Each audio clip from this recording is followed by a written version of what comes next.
Hello, everybody, and welcome to this week's episode of Real Hawk Talk. This is Brian Nemhauser at Hawk Blogger on Twitter, and we have a ton to cover tonight. There's actually, the Seahawks have been generous in giving us a lot to think about and talk about, which we will. And before I do that, as always, going to bring in our awesome crew this week, and we are going to start with Dayna O'Gorman at Dayna OG on Twitter. Dayna, how are you doing tonight? Well, I'm good.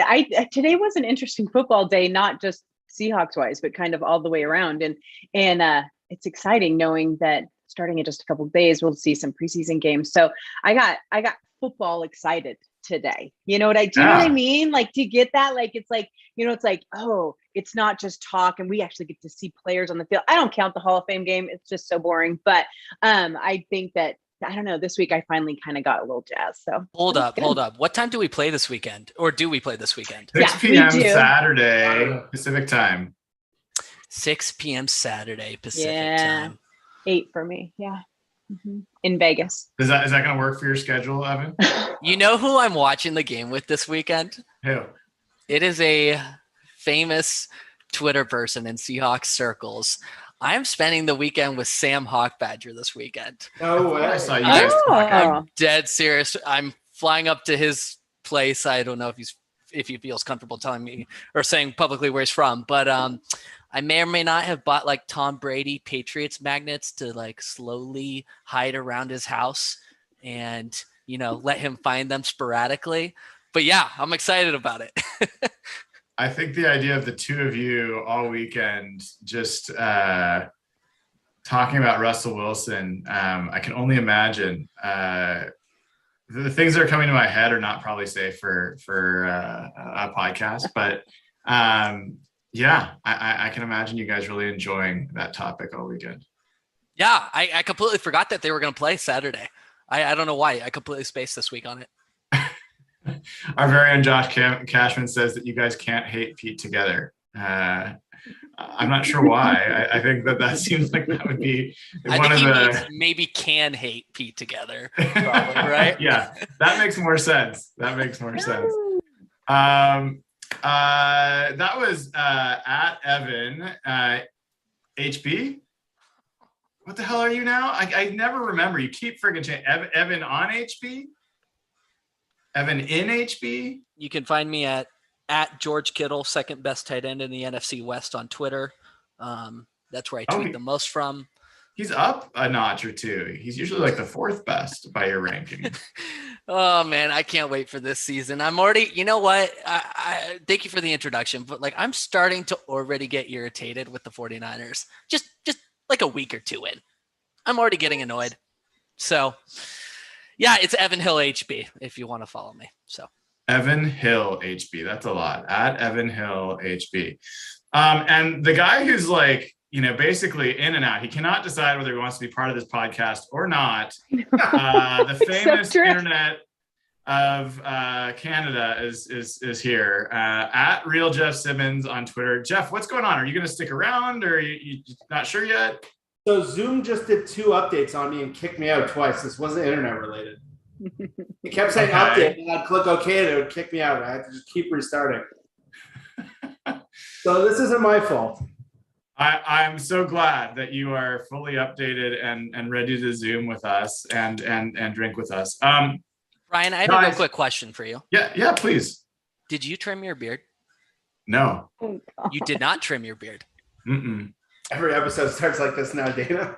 I know. There's some allegations in the chat being made that you trimmed your beard, and it does look a little bit shorter. It looks a little cleaner. Oh, well, like when it was Mountain Man. Yes, it's been trimmed from when it was like super big. Okay. Yes. That was like weeks ago, though. We've done many shows since that's happened. Okay. I had to ask you about it. Dude, it was like 110. I couldn't have neck beard going on. It was not comfortable. Winter time. Oh, that's awesome. No, that is not the most interesting. That is not the most interesting topic. There's really like the thing that everybody on Seahawks Twitter wants to talk about, and it's the place we have to start is Phil Haynes is getting snaps at center. It has been a long time coming, and I'm telling each and every one of you that he is going to be the best center on this roster. And that may not say much, but god dang, like Ethan Posick, get out of here. Phil Haynes, please step forward. That's what you thought we were going to talk about, right? Well, you set that one up so well. Listen, I pulled up the rosters. I pulled up NFL.com's rosters for each one of the teams in the division because I knew we were going to talk about that a little bit. And they only have one center listed for Seattle. Now, I know these are wrong, right? But is it a little creepy? They only have, and his name is Brad Lundblade. That is not. Yeah. Use our lads. Use our lads for no. No, they screwed me before. No, Jeff, that is terrible advice. Yeah. No, do not use our lads. It cracked me up. It cracked me up. I mean, I looked through the rosters. It's basically right, but oh my God, that cracked me up. So I was only partially joking. For me, that's the biggest news. I am super excited that Phil Haynes is getting snaps there. I've been beating that drum for a while. I get a lot of crap for it. And when he takes over starting job and he's good, I expect a lot of freaking validation from all y'all. Okay. So I'm just putting that out here on the interweb. So, see, Jose Rodriguez is saying nobody cares. Jose, if you care about the Seahawks, you should care about the center position. You should care about the center. Sucks. Mm-hmm. It sucks. It's pretty Our center bad. position sucks. Okay. So we actually do have a bunch to talk about. And we were going to spend most of the show actually talking about the different position groups across the NFC West and ranking them, which we're still going to do. But man, we got some ground to cover before we do that. And I think we really do have to kick it off by talking about the Jamal Adams contract situation, which there's been a number of updates in the past few days, even few hours. And we are fortunate to have Evan Hill for this at Evan Hill HB. No? Yeah, you got it. No, you got it. Just change your names on the screen, you guys. It's not that hard. Yeah, well. Yeah. You know how I am with technology. Should I start us off with this report that we received from the Seattle Times? Please. Yeah, because I missed it. No. Start off with what you predicted in July for what his contract would be. And then I'm going to set you up for that. I want to, because I was reading that tweet and I know you were flexing a little bit, but I think it was a deserved flex. It was a deserved flex a little bit. It was pretty good. So what was your prediction in July? July 27, I did say 4-year extension, $70 million, 17.5 a year, $42 million in total guarantees, $38 million fully guaranteed. There is a difference. And then I did say it would be signed by August 6th. So obviously that's completely incorrect. I was a little too optimistic on the timing, but what was that, Jeff? Both sides thought they were coming to a deal that day. I was hopeful about it. I really was last week. Both sides thought they were coming to a deal. Okay. So that's sort of the context. I think that's the vibe a lot of us were feeling, contractually with Jamal.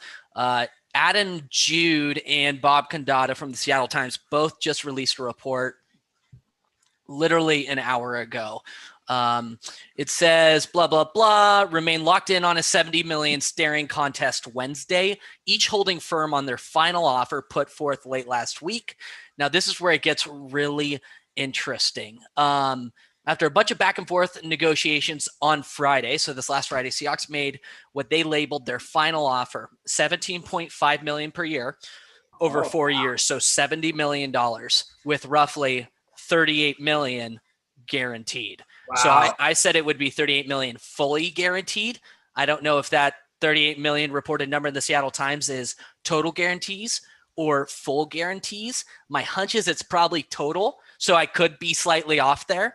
But it sounds like Jamal Adams, his camp, I forget his agent's names. It's like Kevin Connor and somebody from Universal Sports Management or whatever it's called. They countered with just $2 million more in total guarantees or just guarantees in general and wanted to move some bonus money. It sounds like up to year 3 from year 4, potentially, if I'm reading this correctly. But long story short, like my analysis on this, guys, is like, this is excellent news. Like if this is the ballpark that they get Jamal Adams in, considering the circumstance of, everything we've talked about on the show, the leverage they gave up with 2 first-round picks and a 3rd-round pick, and not pre-negotiating an extension as part of the trade. This is a home run. If this is the ballpark, this could be so much worse if he really wanted to make it be. Wait, hold on, slow down. So what part of it are you referring to? Is it the guaranteed money? Is it the APY? I'm talking about all of it. Like the full compensation package, like 17.5 mil per year. That's only 2.25 mil more than the highest paid safety in the NFL, which I think is Buda Baker or Justin Simmons. You're right. Oh yeah. Evan, pull up the tweet you sent and look at my response to you that day. The one you sent out of the contract. Okay, can I break in while he looks this up? So you guys, to our listeners, I'm going to talk directly to you guys and our watchers. This is a very different tone from a day or two ago out of Evan, who was having a mini meltdown in our DMs because 100%. he was losing his shit. This was the worst idea ever. I can't believe they did this. As you guys will all be so shocked happened. But so the fact that you're so excited about these numbers make me happy. To me, this seems like now we're just doing little teeny pieces of chess. This will get done. It will happen. We exactly. just need to get it happen. Yeah. Exactly, Dayna. Mm-hmm. And that was like the second you beat me to my second point, and it's I'm sorry. No, you're good. It means we're on the same. Coming from you, Dayna. Trust everyone's happier hearing it from you. It's just knowing that, like, in terms of the overall really heavy hitting terms, they're mostly in alignment. Like these are small details, like maybe moving a couple $1 million in bonus money up a year. Like, I'm not a reporter, but to me, this feels like a deal is imminent, very imminent. Mm-hmm. Like I would not be surprised if he was signed a week from now. I would if place they don't a high even confidence. announce it on Friday before the game. So how do you Saturday. get to that conclusion when the word is that both sides are dug in? I don't think Jamal Adams is going to, in the report, he says he's itching to play his side of the game. Knowing Jamal Adams, he's chomping at the bit to practice. Like he's an Earl Thomas type of freakazoid. I don't think $1 million in potential guarantees, in injury guarantees in year 3 or year 4 is really going to delay him, a couple of more weeks. I think they're going to meet somewhere in the middle, frankly, and Seattle might not budge. Maybe he comes down, but it's just Russell Wilson writes him a check. Yeah, this is so close. Like this is stupid. Like it'll be done. Just figure it out. Like it's close enough. Yeah, you should be able to get these two in a room and be able to hash this out. So yeah, guys, I'm excited about it. Like these numbers give us really hard. Well, let me give a little more context to what you said, Dayna. Like the reason I was freaking out a couple days ago is because like I didn't know if Jamal Adams wanted to, bend this team over the workbench. Like right. They could. Jamal really, I truly believe this. Like has the leverage to really, really ruin this team in these financial negotiations if he wants to. He could be I know where you're coming from, and you're saying, hey, they gave up so much draft capital, they have to sign him, and so whatever number he requires, they have to go to. That's just not the way John Schneider works. So John Schneider has a number that he will go to, and if it means that he has to let him go, like he let Sheldon Richardson go, like he let like other guys that like Jadeveon Clowney go, like. They've done this before, not to the extent that they've done with Jamal Adams in terms of draft capital, but they have given up a lot and let guys walk.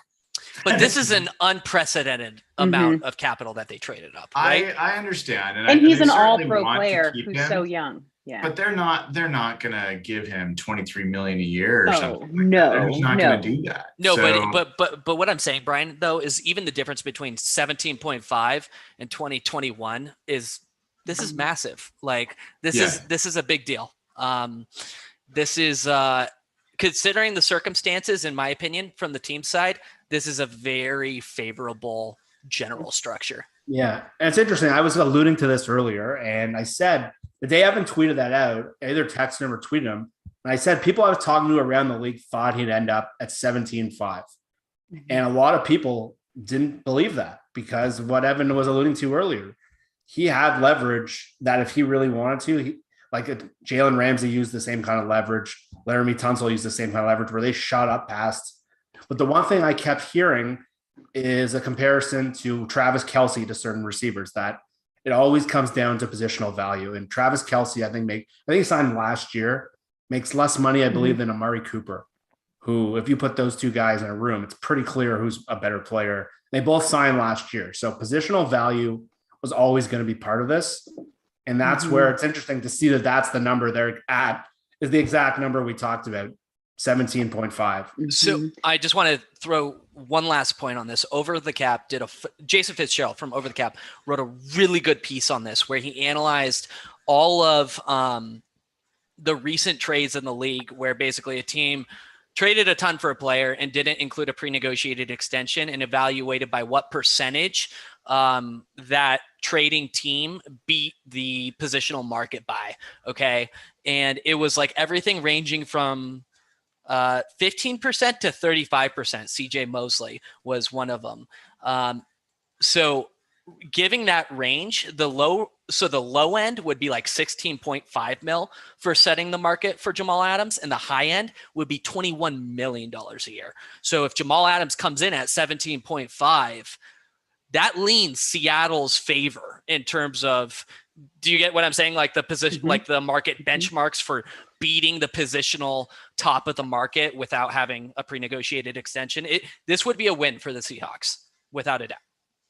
And they said, I read a bunch of stuff where they were saying that, Jamal wanted to be paid like the best defensive player on the team because he wasn't just a safety. But I think that that's still this contract, even if they end up giving him his extra million or whatever, fits that. He's still the highest paid safety. So they're paying him for the extra work he does when he rushes the pass there. But in that same article, they mentioned something about them not wanting to pay him more than Bobby Wagner. And I know that some of you guys thought that was kind of stupid. I kind of liked that, a little respect given, but I also like that it sounds like Jamal Adams is okay with that. Do you know what I mean? Like he has that respect level too. So I kind of dig that.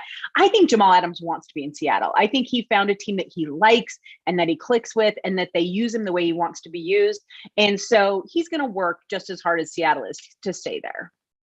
I think that's a really good point, Dayna. And if this does end up getting wrapped up here, even if it's just before the regular season, I don't really care as long as it's before the regular season, and he signs in this range, and he didn't hold out, I personally will really appreciate the way he went about it. There's a lot of ways he could have handled this. And I mean, he certainly has some prima donna tendencies. I mean, the guy lights up a cigar and I mean, I love the guy, but this could have been super ugly. And if this ends up getting resolved the way it's hopefully going to get resolved, I think he deserves some credit. There's a lot of guys that could have, might have done this differently. And it would be great. I mean, to get a young star player like that in the fold. And quite honestly, the guy I think that's going to be the best player on the Seahawks defense for the next, 3 to 5 years.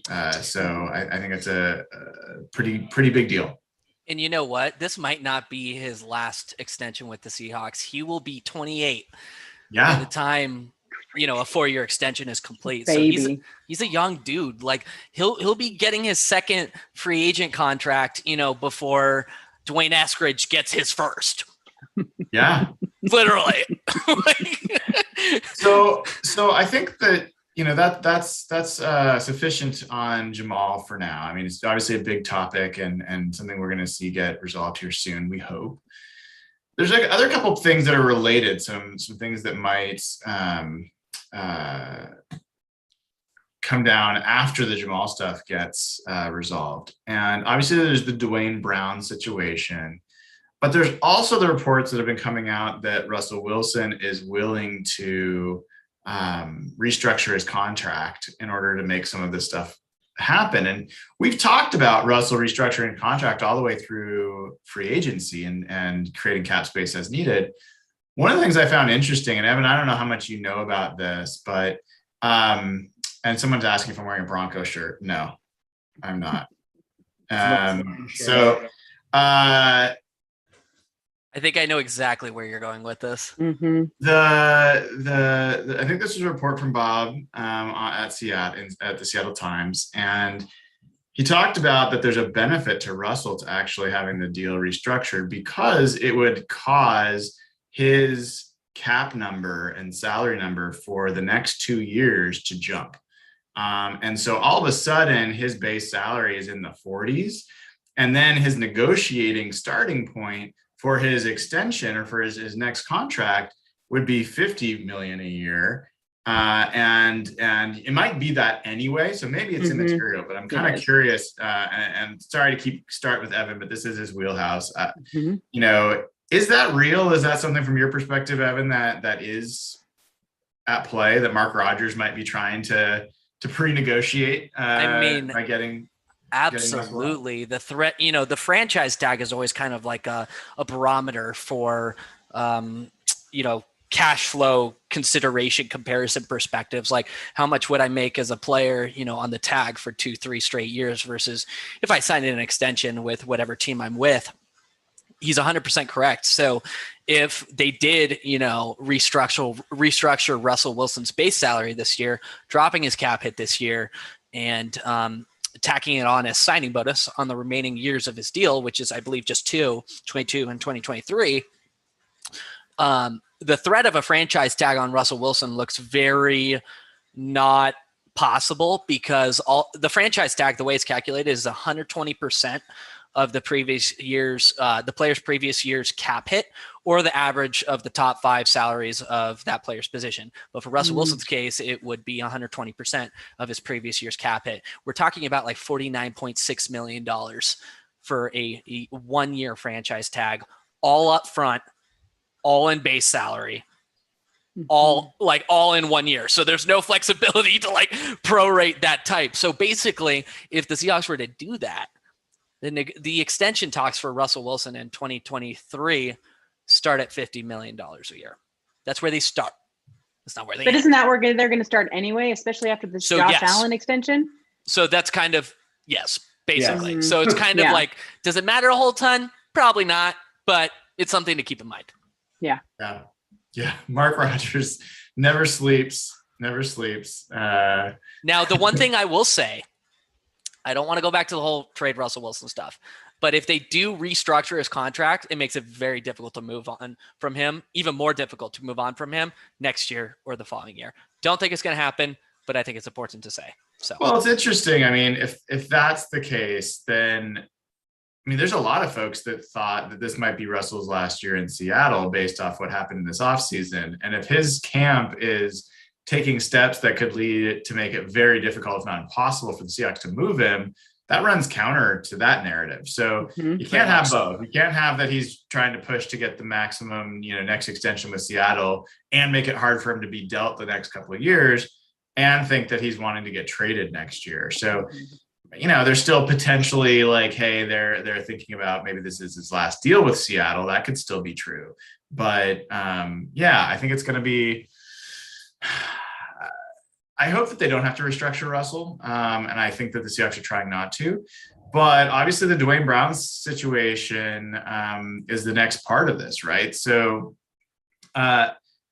do we know, let's assume that the Jamal Adams deal gets done in the range that we're hearing about right now. If they want to re-sign Dwayne Brown, what would be the cap implications of doing that? Yeah, so it kind of depends what ballpark of cash we're talking for Dwayne Brown, because he doesn't have a lot of real contract comparisons for, a player of his age. The only real one is really Andrew Whitworth, who signed, a 3-year, I think $11.25 million per year contract. That only had $15 million guaranteed. Jason Peters signed a contract with $15.5 million in guarantees. I think Over the Cap nailed this as well. Jason Fitzgerald from Over the Cap. I think the market for Dwayne Brown is probably around $14 to $15 million a year. He's 11.3 right now on his previous extension. His his like advanced analytics numbers, everything, basically all the grades on him say that he's only improving, and he had a phenomenal year last year. He's probably one of our best offensive players, frankly. I think knowing that, giving him a short 2 to 3 year, deal in the $15 million per year range is very reasonable. Guarantee 1 year, maybe half guarantee the second year, something like $25 million in guarantees. And, by that time, then he'll be 38, 39, and then ready you can retire. Exactly. You can move on from him then if you want to, but I think he has earned himself a little bit of a raise. And I will say extending him, should reduce his cap number. So that should not it's not a cap situation. And there have been reports that they don't want to extend him. And that's concerning to me, guys. Right. Like I was going to ask you, Jeff, since I've asked enough of Evan and Dayna for a little bit, like what would be I know we don't agree with that. What would be the logic if you were John Schneider and the Seahawks front office to say, nope, we are not extending you, Dwayne Brown? What could possibly be the reason that they would take that stance? So Brady Henderson did a report on ESPN, I think it was yesterday, and he sort of explained that side of it. And apparently he had trouble getting through last season. His body was slowing down. Like they said, he barely practiced in the second half of the season. There might be concern that his body's just not going to hold up over time. And Brady, the one thing about Brady, he's not a very self-promotional guy, but if you read his stuff, he has very interesting tidbits where you can see he has a line to the front office because he always has these little one-liners in there that he keeps pretty low, but you can tell it's coming right from the team. So that sort of jumped out at me when he said it. They might be worried just physically if he can hold up, because to me, he looks like he's in great shape. Right. And he looks like he takes great care of himself. And as Evan said, he was fantastic last year. And I think this offense will almost help him. There'll almost be less pressure on him. He's going to have to move a little bit more. But so unless it's something physical, or unless they think Stone Forsythe is an heir apparent, I don't see how you can have that opinion after one mock game. But I'm with you on that. To me, this is a no-brainer. What does this team look like without Dwayne Brown? Oh, it's 2016-01. I know we're all talking about Jamal Adams and stuff, but the drop down from Dwayne Brown to replacement, from Jamal Adams to replacement, this team is fucked without Dwayne Brown. It's like if they don't start Phil Haynes. I mean, it's that level of drop off. Seriously, I like DeMarco Jones, but I like him at right tackle, which they don't seem to have any interest in giving him a shot at. They only play him at left tackle. He is not anywhere close to Dwayne Brown. And then you've got Stone Forsythe, who's a rookie, and who knows what you have there. They've been playing Cedric Ogbuehi. And by the way, that guy has a bicep injury. Yeah. That kind of got slipped in one of Pete Carroll's press conferences, and they're going to have to check on it. Biceps injuries generally are tears. And when you tear your bicep, a lot of times you're out the year. So that is something to watch, because if he is out, that's a guy that was competing for the right tackle position and is one of the backup left tackles, and definitely part of your tackle depth. So yeah, they were playing Tommy Champion was injured, the fourth tackle at left tackle. So they're down to playing, guys that nobody's heard of at that position. Even Stone Forsythe, people have heard of, but they're playing other guys there as well. So Dwayne Brown has to be there. He has to be healthy, and give him his money. I mean, look, the Seahawks are not built to compete for the next 10 years. They're built to compete year to year at this point. And they have got to have him at least for the next couple of years, and probably for the next 2 to 3 years if they can make it work. So I just I don't understand. They could say that it's because he didn't hold up physically. I don't get it. Yeah. Then you should have had a better option because he's your guy. So yeah, that's I think where we go on the Dwayne Brown front. I think it'll happen. I think it's going to happen he will get really extended? quickly. For I sure. do too. And for one reason, because Russell Wilson said it needed to happen. And when Russell and all of his drama was coming up, they were, supposedly taking his opinion now into effect. He said, make this happen. And so for them to not would then be publicly going against exactly what their quarterback says and would start all that shit again. Yeah, all of it would start Max again. Kellerman, you guys saw that clip get around, like. Can you imagine Russell Wilson being angry, like stomping over to Pete Carroll or John Schneider's office and being like, get this guy under contract. What the hell are you doing? For some reason, can see that. I actually can't visualize it for some reason. What? Yeah. All you got to do is picture the Russell Wilson that was like, I hate losing. That guy that was screaming. That's him. That's who gets mad. But I'm telling you, this is going to happen. Whether it's the 3 years maybe that he wants, I don't know about that. They'll probably give him a couple years, give him some good money, make it, really well guaranteed because he's at the end of his career. And then they'll move on from it because they do not want the rest of that crap to kick back up. No, that would be just such a bad look after Russell. We need pass protection and they let their all-pro pass protector go. Yeah. That would be such a bad look. Well, so, here's the thing. That offensive line, it's a little like I know that Pete was excited to have competition at the offensive line this camp. But now Ethan Posick has been out with a hamstring injury and re-aggravated that hamstring injury. So he was your expected starter. None of us were excited about that. I can't say for sure Dayna wasn't. Dayna's excited about a lot of things. Okay, she wasn't excited either. That's how bad Ethan Posick is. And then there's folks that are like, hey, Ethan Posick was good before he got injured last year. I think Ethan Posick was like a little bit above average before he got injured and then was, well below average after. I think that's who he is. I think he's a league average center. And that's not the worst thing. That's a ceiling. I just don't see much upside for that guy. And then you got, Kyle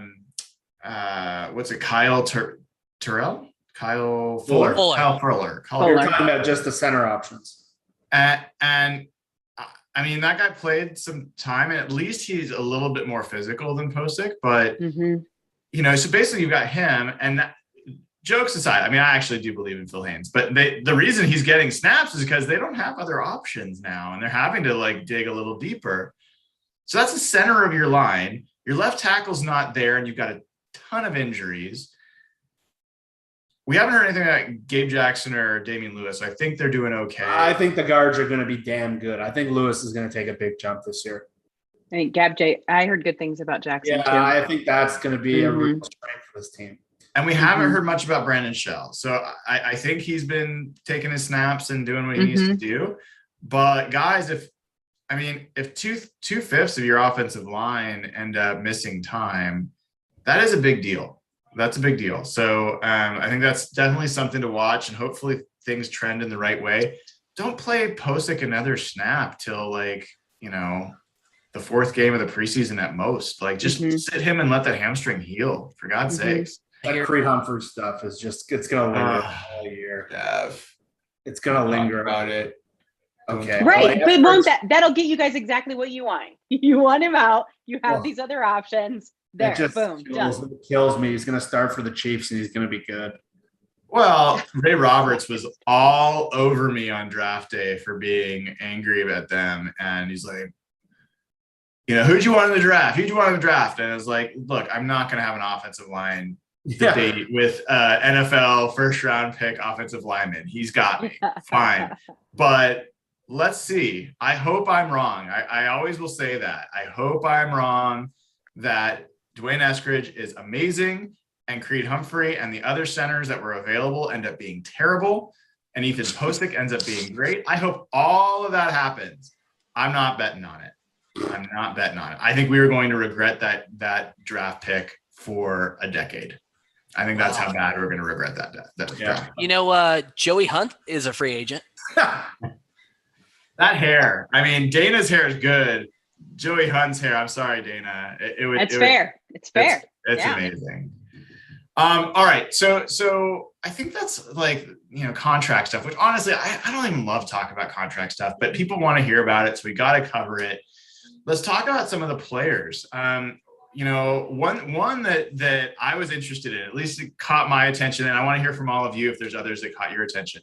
So after the mock game, one of our draft picks, one of our very, very few draft picks, Trey Brown, cornerback, got some love, made a play on a seam route. And hearing Pete Carroll talk about Trey Brown, if I was Trey Brown, I would have just my heart would have sunk. He was like, yeah, like the kid, he's been making some plays. And when I look at the tape, he doesn't have any of those plays where he makes a mistake. So it was like the most backhanded kind of, I haven't been watching this kid at all, and now I'm having to kind of talk about him comment. But Trey Brown was one of the guys at the first training camp that I attended. I was like, I like the way he's a little Oompa Loompa, like he's a little short, but he's like built like a bowling ball a little bit. He looks tough. He's very aggressive in how he plays the cornerback position, and interesting guy. So I was happy to hear that he's maybe getting a little bit more attention. It's probably also good news that the other corners are playing well enough that Pete Carroll hasn't had to look at Trey Brown and see what's going on there. So I don't know, Dayna, I don't know if you have any thoughts on that, or if there are other players that, coming out of the camp, that the news that's caught your attention in the last week or so. I'm trying to find him on the list. I'm sorry, but he's a rookie from South Dakota, a wide receiver, Cade Johnson. So I had heard a little bit about him after he showed up on the roster, and a couple of people kept telling me, keep an eye on him. So I was looking in the reports to see if I could see anything about him, and there's not much. But the couple of things I did see was that they were, they were impressed with what he could do. He's a horizontal guy, right across the middle. And how desperate is Seattle for that? So I think that'll be interesting to watch that and to see if they fit some of those more horizontal guys into the scheme a little bit more. So that one will be interesting. The other one, well, we're all watching Freddie Swain, right? Okay. So, and then the other one, I actually wanted to watch Stone Forsythe. I mentioned that last week. I want to see what that kid can do. There was so much hype about him. And that's not, those are just the rookies. I'm really excited about Gerald Everett too. I think he's going to be a crazy good addition to the team. But I think that they added a few players to change the scheme up. So I'm excited to see if they do that in these preseason games. Yeah, the other guy that's been getting a lot of attention, just got a nice feature article in the Times, I think it was today, is Colby Parkinson. Continues to have a strong camp. And he and Russell seem like they've gotten really tight over the off season, and that's always, it bodes well for the regular season. So I think that's one.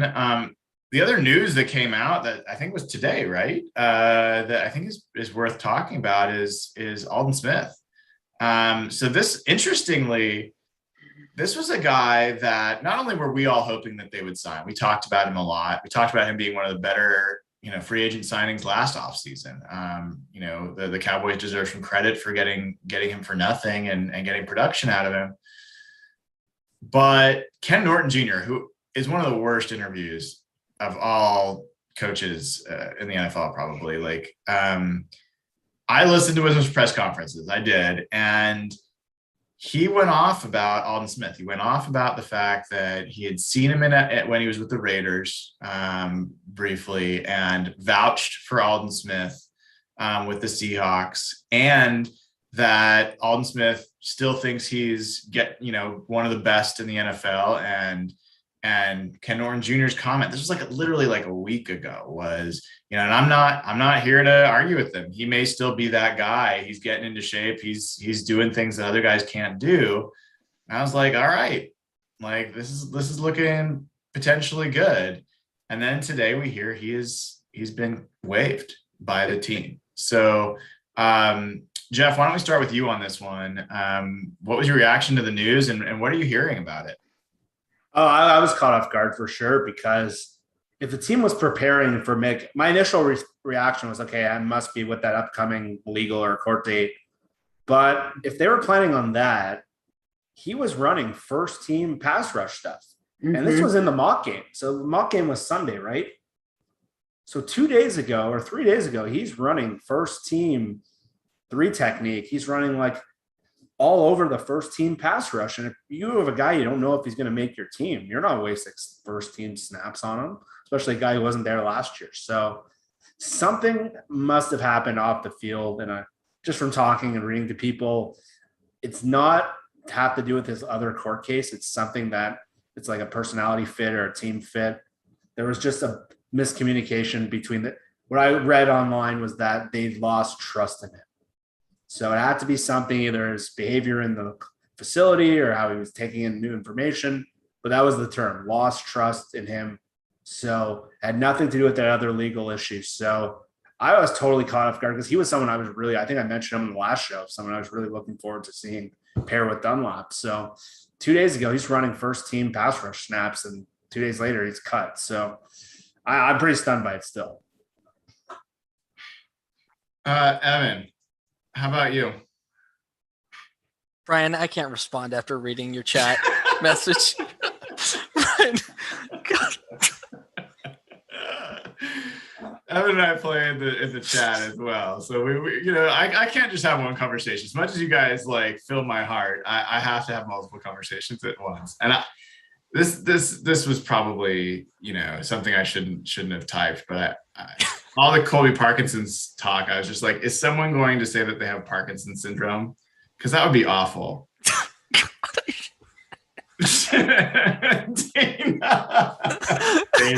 Dayna's like, I never coming back with this, either professionally or as a nurse. Like, none of it. Hey, we donate money to an autism charity. So, how do I feel about this? Yeah, I think he just probably made some commitments to the team in terms of behaviors that aren't illegal, but probably behaviors that he struggles with. And my concern is he broke some of those commitments. I don't think this was related to the case either from, what was it, June, May, July, something like that. That happened in Mississippi, Louisiana. I forget where it happened, but it's a bummer. I feel for the dude. It was a very low risk signing for the Seahawks. Thank God they didn't trade for him last year and, give away some draft pick in retrospect, but it's a bummer. I was hoping to see him, in this rotation, and, it happens. It's a low risk signing for a reason. Mm-hmm. Yeah. My thought on this, I was very surprised too, but here's the thing. Seattle's known for second chances, right? Like they like those kind of players. And so, I think Pete gets a, real kick out of fixing the bad guys. You know what I mean? He just kind of does. And the fact that whatever happened was bad enough for him to get cut from Pete Carroll, that surprises me because he just loves that type of player. So I was really surprised today. Yeah. Yeah, I mean, so here's an interesting piece out of this. One, I think there's another interpretation. So one could be like negative about Aldon Smith. Like I've heard some of the same things. I think Corbin Smith tweeted out about it, that he just team didn't trust him. And so, okay, that's part of it. The team can afford to make a decision like that because they've seen enough of Darrell Taylor now, and they feel really good about his role. They also probably can make that decision because they feel really good about Kerry Hyder and Benson Mayowa and Alton Robinson and Darrell Taylor as a Leo rusher, not just a Sam linebacker. And they feel like they've got a pretty good rotation on the edge, which we all were wondering. I didn't understand how they're going to have all these guys on the roster, get them snaps, keep them happy. Like, you can have a healthy rotation, but you can't have 6 guys playing edge and expect to get them snaps in a game. Like, so I think that also plays is a factor in this. And I think that's good news. Out of all those guys, who do you think benefits the most in terms of snaps with this news? Who's going to get the most snaps as a result of this, Dayna? Do you have a prediction there? Well, I think we should say Benson Mayowa just to drive Derek crazy. I like that. My go-to answer to drive Derek insane. I don't know. To me, this makes me feel like they were comfortable enough with some of their other options. They didn't feel like they needed him. I don't know if he was a security blanket that they were just putting up with or what. I don't know. I think Darrell Taylor, I think that we should maybe be a little more excited about him. Not having him seen him play last year, and now the hype and everything that they're saying, maybe they see him being more versatile and sliding into that role. I'm not sure. I just think that maybe it should maybe bolster our excitement. But then they signed a linebacker today I've never even heard of before. So I had no idea who that kid was. That's a camp body. Yeah, they're really that's what thin. I figured too. Yeah. Nick Moore had to play linebacker the other day. They're really thin there right now. Mm-hmm. I know, and that's going to start the KJ Wright screaming. And so that's my next question. I mean, I'll ask it this way: the Seahawks could sign one of 3 former Seahawks, and I want to hear from each one of you which one you think would have the biggest impact on their win-loss record this year. Okay. One is KJ Wright. 2 is Golden Tate. And 3 is Richard Sherman. Okay. Jeff, out of those 3, which do you think would have the biggest potential impact? And no, Matt Hasselbeck is not a choice, chat. I love Matt. Which of those 3 do you think would have the biggest impact on this roster? I think it's Richard Sherman. I think not only does he add competition to what a lot of people think is one of the weaker points on the roster, but you say this a lot, Brian. I think he's one of the best DB coaches they've had in the building. And I think getting him around Witherspoon and DJ Reed, guys he's played with before. Witherspoon was a big part of him coming to Seattle. I think KJ Wright might be the best pure player for this season, but I don't know how much he raises the ceiling. He'd be the 3rd linebacker. He'd only play in base. And I think you want, as Dayna just said, I think you want Darrell Taylor on the field. I think it's a big part of why they're comfortable moving on from him. And I think they're very high on him. So I don't know how much. I love KJ. He played great last year. He's one of the smartest, most instinctive players I've ever seen. But I don't know how much he really adds to this team and where they need to grow. It would be probably their 3rd receiver. Dayna, how about you? I agree, which is not going to shock anyone that I much prefer to have Richard Sherman on this team for all the reasons that Jeff said. And besides, I just love Richard Sherman. But here's the thing. I was a big bring KJ Wright person. Okay, bring him back. We need him. Bobby, plays better when he's down his elbow. Let's play these guys together. And then I started kind of looking at it a little bit more, I think as a lot of people did, and realized that KJ wants to be a starter, and I don't know that that's his place on this team anymore. And I hate to say that because I really do think he makes the linebacking core better. I don't know that he makes the whole entire team better. I think Sherman makes a much bigger impact. I mean, we have a lot more question marks about cornerbacks right now than we do about linebackers. And so I think that that's where the need is. I don't know the need for Golden Tate. And I think that I disagree with you on that. I wouldn't mind if they brought him back, but I just think that if the rookie's toe is better, and they said if he's, ran without pain for 5 days. I know, I agree, but there are other options. My question is, I'm wondering, you get the Adams deal done, you get the Dwayne Brown deal done, you play around, do we end up with a couple of more veterans? I don't know if they're the ex-Seahawks veterans, but do we end up with still a couple more veterans on this team? I wouldn't be surprised. Yeah. I mean, I don't think it's likely that they sign Sherm for the reasons we could all probably guess. I think it's more likely that they'd sign KJ than they sign Golden. Really? Just because I think the team is close and he just played for them last year.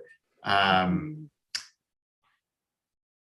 and no surprise. I mean, for me, if I was to say which one I want them to sign out of those 3, Sherman, no doubt. Totally with you guys on that. But yeah, I still am not thrilled with the receiver situation at all. And I think that's going to be a problem for this team. I think Penny Hart over the next 3 weeks is going to be really important to watch. Yeah. Because I think they have a very certain skill set they want out of that 3rd receiver spot. And Eskridge they wanted Eskridge over like a guy like Terrace Marshall, who's lighting it up in Carolina They wanted a small, fast guy. And Penny Hart is the next guy up, and that may be why they're not going to Golden Tate, because they want that quick guy to complement DK and what Lockett does down the field.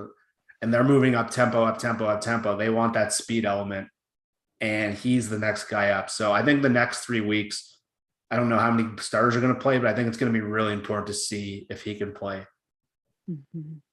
Yeah, I can't wait till mid-season and Eskridge is killing it, and Brian's has to be like, all right. I hope so. That'd be awesome. I know you hope so. That's what I That'd be awesome. Like, yeah. But Dayna, it drives me crazy that we don't have, what have they done on the defensive line? They have given themselves so many options that something like Aldon Smith can go wrong, and that doesn't affect the ceiling for this team, really. Like, they still have a really good, solid group.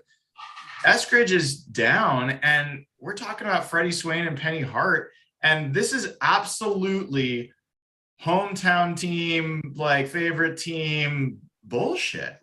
Nobody in the league is worried about Penny Hart or Freddie Swain. Nobody.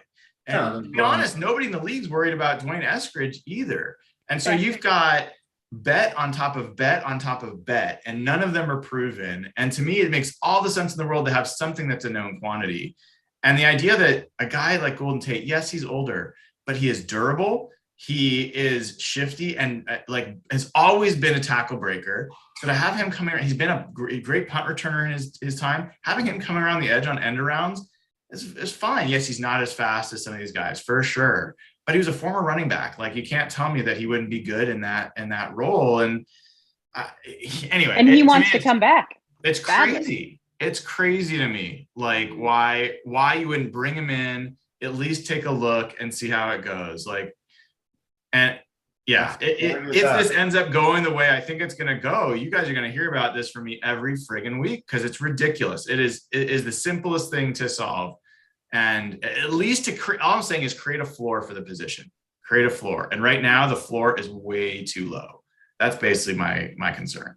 Can I ask you guys a quick question? Yeah. I know that we're running on time, but do you think a lot of these thoughts and opinions of ours, for the front office and for the coaching staff, they just want to get to that first game, see what they can see, yes, and then there'll be some massive adjustments after that? Or do you think always going to ride and die? There's always the veteran contract guarantee, which is after we remember the Clinton McDonald getting cut week 1 because they didn't want to pay, guarantee his contract, right? There's been situations this front office has done that with veterans. Mm-hmm. So it's possible they would think about signing a veteran in week 2 and not before. So I think that is possible. I know we're short on time because Evan's got to go Betty bye.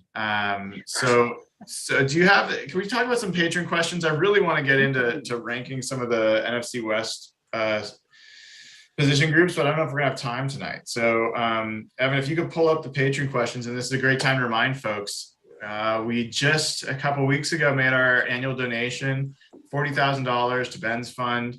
Now over $200,000 that we've donated, thanks to all of your contributions over time. And a big part of that is patreon.com/hawkblogger. So join up now. We got a new Ring of Honor member. It's awesome. We just got a new full year, patron that joined. Welcome to those folks.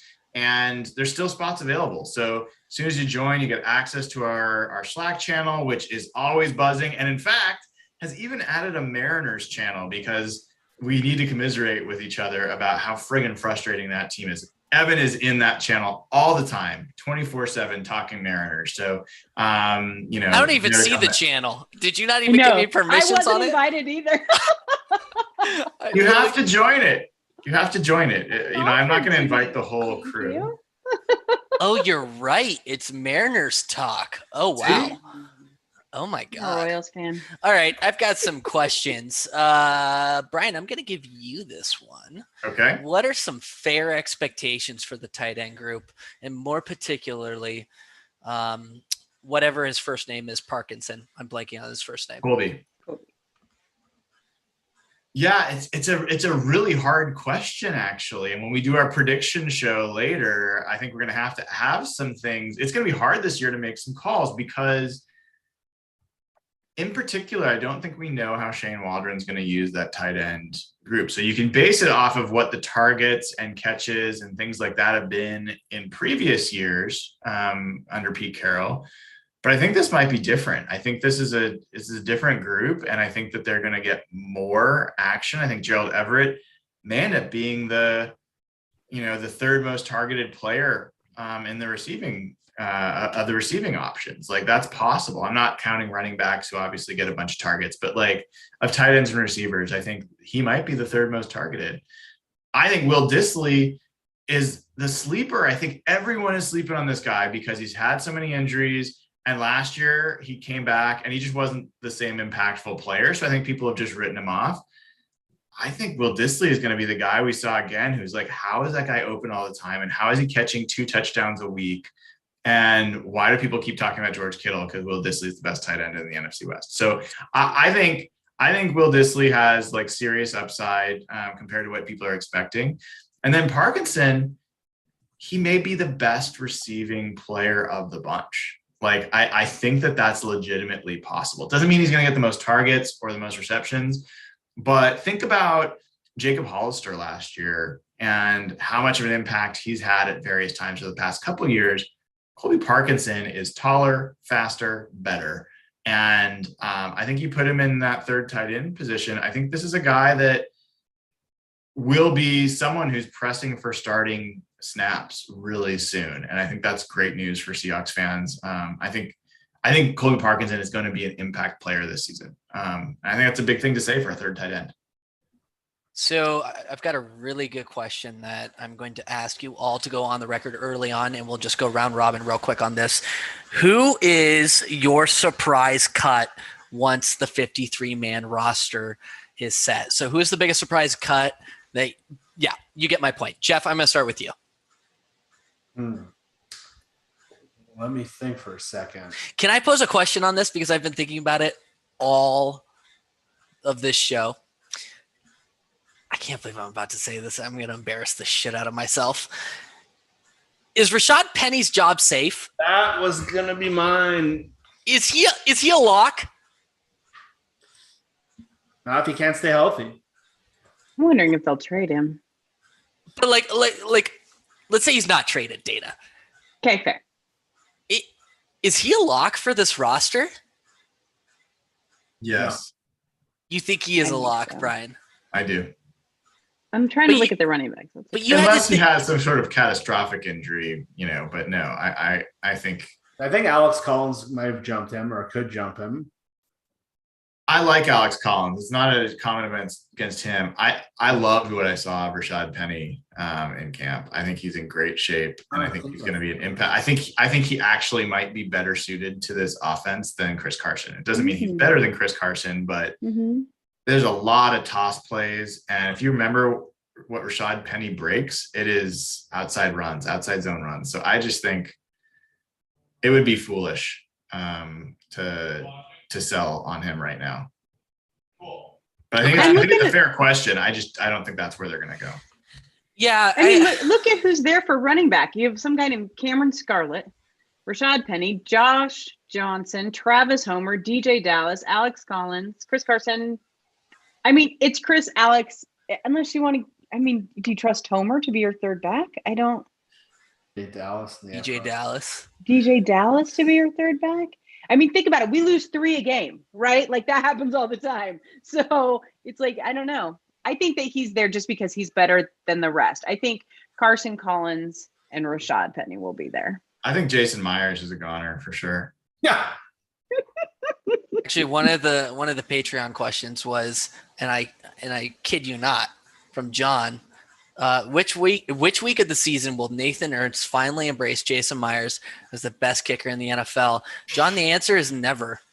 Jason Myers could never miss another kick in his lifetime, and that nerd who is not on this show tonight would never admit his failure and his failed prediction on Jason Myers. We love Nathan. But we also hate him. But we also admitting hate he's him. wrong is not something Nathan does. You can decide whether that's a good thing or a bad thing, but it won't happen. That actually was one of the questions, by the way. So Dayna, what was your answer, or did I miss it? Well, honest to God, I mean, Smith was pretty shocking to me today. That I didn't expect that. But looking at everyone who's left, I'm gonna go with John Ursula. Okay. Did Rasheem Green get cut? No, That's I an think he's interesting still there. one. I think Rasheem Green's a good call. I'll say Ryan Neal. I think that would be a pretty big surprise, but I think It sounds like he's been the Adams backup, and they're pretty comfortable. Yeah, that's why it would be a surprise. I think we've got Blair. I think Ashari Crosswell has played well. Like I think today was a surprise cut. I think that was going to be the one that was going to happen, and we would have been. Mm-hmm. Which one? I think today, Aldon Smith. Aldon Smith, Mhm. yeah. Not Al Woods.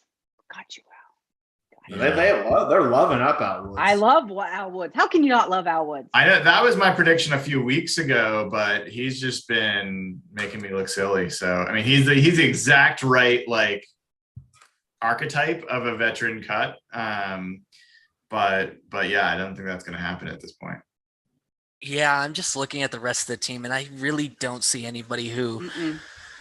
Not a lot of camp battles going on. It's pretty clear who's going to make this team. I want to be able to. Posick. That's who I was going to say. Was like I want to say Ethan Posick, but there's just no like bodies at center. You know what I mean? Unless Phil Phil Haynes Haynes takes over. Just wait. Just wait. They trade for Justin Britt. Oh God. Yeah. Let's move on. I just thought that was a really interesting That's question. interesting because Who wins in a race between DK Metcalf and Tyreek Hill? I think it's Tyreek, probably. Tyreek. It would depend on how long the race was. Yeah. Like the full length of the DK field, I watching think tonight? DK would get there. If DK's watching, DK totally would win. Yeah. If DK's not watching, Tyreek. No, we don't talk enough about him. I think that if it was the full length of the field, DK would get him. Tyreek, if it was only half or whatever, then I think Tyreek would win. But If you're watching, DK's gonna have a monster season this year. I think so Okay, too. so DK Metcalf is a great segue into this next question. Let's say DK matches his previous year's production. Okay, so 1,300 yards, 10 touchdowns, 85 receptions-ish. What does he get in an extension from us per year? Blank check. Whatever he fucking 20, wants. 23. Yeah. All right, excuse me. Like He top of the receiver market is DeAndre Hopkins at 27. Devontae is gonna get paid next year. 27? Yeah, they gave out a crazy contract that made no sense. The well-run Arizona Cardinals. Oh my God. 27? His extension was like 55 stupid. million over 2 years. Well-run, best team in Yes. the league, NFL. Yeah, but that was a 2-year deal. If they do DK's will Well, be longer. They'll give I'll him tell more. you- John He's gonna Schneider would care. probably That's jump not up. how the agents are going to look at No, it. but That's here's true. the thing, Dayna. Devontae Adams' camp is absolutely using it as a data point. Oh, does he come up next year? He's right now. After this year, Oh, Yeah. that's right. You're right. Oh my God. Everyone thinks he's going to leave Green Bay after this year.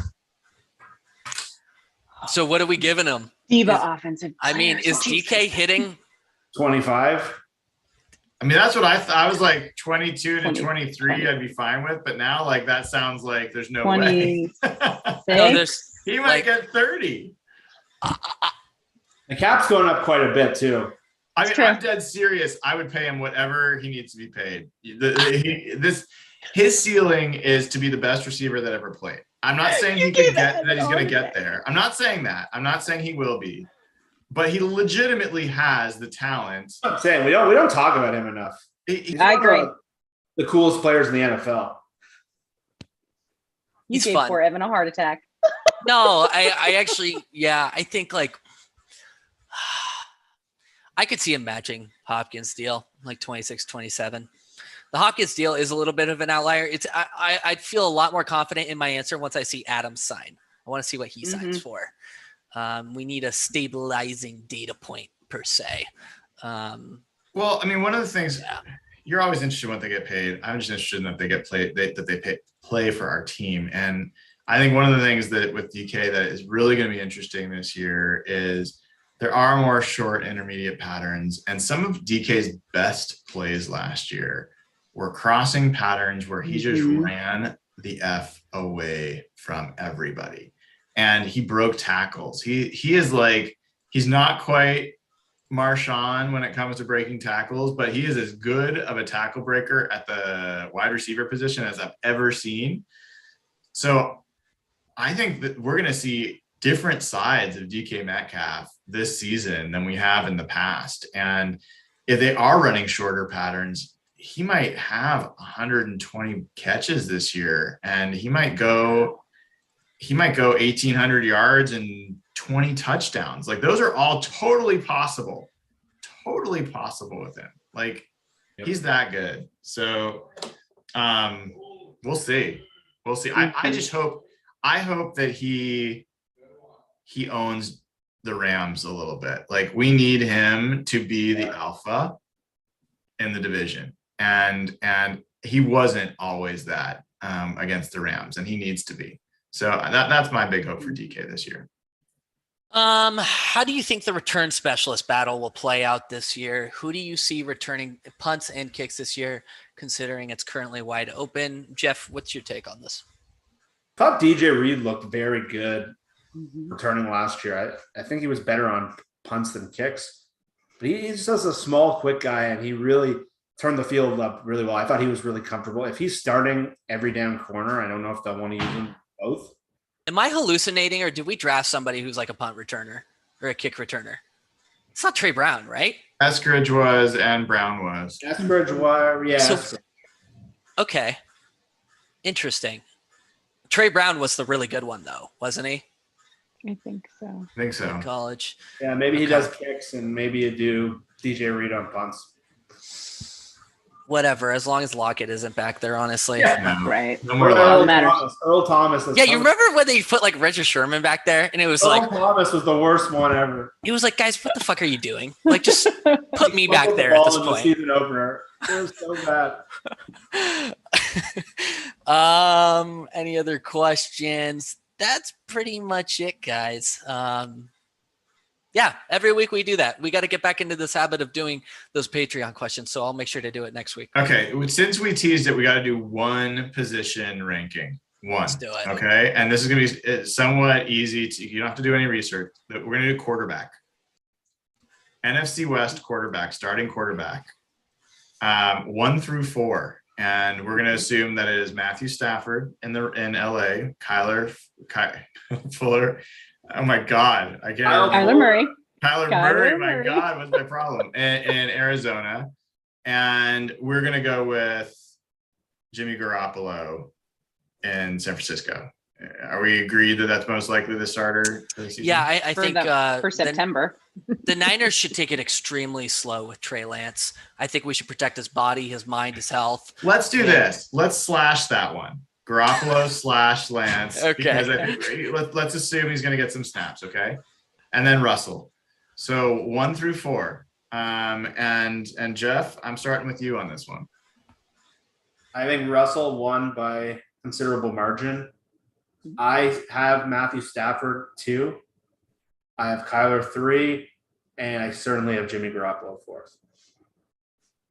Dayna? Yeah, exactly the same. I have Russell up here and all the rest of them starting about down here. And it's no disrespect to Matt Stafford. I get murdered for this on Twitter all the time. I get it. He's got a great arm, blah, blah, blah. You know, his ratings were never all that great. So I think it's Russell, Matt Stafford, and then Kyler, Jimmy. I don't think Jimmy Garoppolo will, if he starts, he will not play longer than the month of September. And so I think that you have to throw Lance in there, and he's going to look like a rookie for a while. So they need to be at the bottom. Evan? I am so incredibly tired of hearing how overrated Matthew Stafford is. I just want to say that from the get-go. Matthew Stafford is going to struggle more than any NFC West quarterback this upcoming season. Wow. I'm That's dead a big serious. Statement. He is entering the pit of hell with defenses in the NFC West and pass rushers, and he just has not experienced that in the NFC. Well, he did experience it in the NFC North, but I think it's a whole nother level here. I think in terms of physicality of defenses. So I think it's Russell. I think it's Kyler Murray. And then I think it's Trey Lance, who is going to unfortunately probably have a pretty productive rookie season. And I think Stafford's really going to struggle this year. That's interesting. I'm with you on it being Russell and then Murray. I actually have Murray over. For me, it's still Stafford and then the 49ers situation. But I think Stafford's a little bit, he took more of a step back than I think people realize and is a little bit older than, I think we'll just have to see. I think he makes them a lot better than they were with Jared Goff for sure. But I ran some numbers where I was actually surprised how similar Goff and Stafford were in a number of ways. And that surprised me, at least at this point in Stafford's career. And Murray, I just think the guy's incredibly talented and was part of the MVP conversation at one point last year. And, still is young, still making mistakes. Maybe doesn't have the best coach, but that impacted my rankings. What's that? That impacted my rankings for 2. Yeah, but for sure. Sean McVay is starting to resemble his mentor in certain ways. And I'm curious to see if you guys know who Sean McVay's mentor in football is. It's John Gruden. And one of the things with John Gruden was every 2 years, he would turn on coaches, turn on quarterbacks, and get to the point where he would drive them bananas. And if you ever hear Chris Sims talk about John Gruden, there's some striking similarities there. So I'm very curious to see how this relationship goes because they're clearly in the honeymoon phase right now. Yep. It's going to be interesting. I'm looking forward to seeing these guys in action. Arizona fans certainly seem to think that they've got so confused. The tiger by the tail right now. And we'll see. We will see. All right, folks. That's been, I told you it was going to go fast because there's a lot to cover. We have our first preseason game Saturday night, 6 p.m. Pacific time. I haven't even told you guys, I'm planning to try to do that live like we did before. I don't know if Jeff, if you're open or anyone else is open, but what we've done sometimes in the past is some of us will get on. We can't actually stream the game, obviously, for obvious reasons, but what we do is we'll do a live stream of our commentary, play-by-play, as the plays happen. You do have to kind of sync it up a little bit if you're watching it because we might be ahead or behind you, but it allows us to kind of talk about the plays and what we thought we saw in different players along the way. So I'm going to try to do that, and it ends up being pretty popular. And we've had thousands of people tune in the past when we do that during preseason games. I get too crazy during regular season to do it, to be honest. But so look for that Saturday night, 6 p.m. And again, if you haven't already, please click the like button. I mean, for God's sakes, folks, it takes 1 second. Just press the like button, click subscribe. We are here every Wednesday night, 8 p.m. Pacific time. You are going to find us here on a recurring basis, whether you like it or not. And you can join patreon.com/hawkblogger, support the blog, support the podcast, and support Ben's Fund and all the charities we've supported in the past. So please go ahead and do that. Enjoy the rest of your Wednesday night. And if you're in the Seattle area, get a fan. I hope you're you're keeping cool because it's going to be hot for the next few days. All right. Take care, everybody.